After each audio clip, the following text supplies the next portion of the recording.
হবিগঞ্জ শহরে ব্যাটারি চালিত অটোরিকশায় easy bike যাত্রী উঠানো নিয়ে শায়েস্তানগর ও বহুলা গ্রামবাসীর মধ্যে ঘণ্টাব্যাপী সংঘর্ষ হয়েছে।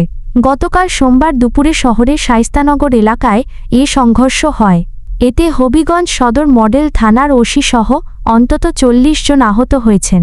আহতদের উদ্ধার করে হবিগঞ্জ জেলা সদর আধুনিক হাসপাতালে চিকিৎসা ও ভর্তি করা হয়েছে।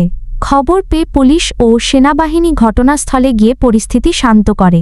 প্রত্যক্ষদর্শীরা জানান, শহরের শায়েস্তানগর এলাকায় কে আগে যাত্রী উঠাবে এ নিয়ে শায়েস্তানগর এলাকার এক টমটম চালকের সাথে শহরতলির বড় বহুলা গ্রামের আরেক চালকের বাগ্বিতণ্ডা হয়। পরে তাদের মধ্যে হাতাহাতির ঘটনা ঘটে। পরে বিষয়টি দুই এলাকার মানুষের মধ্যে জানাজানি হলে তাদের স্বজনসহ এলাকার লোকজন দেশীয় অস্ত্রশস্ত্র নিয়ে সংঘর্ষে জড়িয়ে পড়ে। ঘণ্টাব্যাপী সংঘর্ষে শায়েস্তানগর এলাকা রণক্ষেত্রে পরিণত হয়। সংঘর্ষ শহর থেকে ২ নম্বর পুল এলাকা পর্যন্ত ছড়িয়ে পড়ে।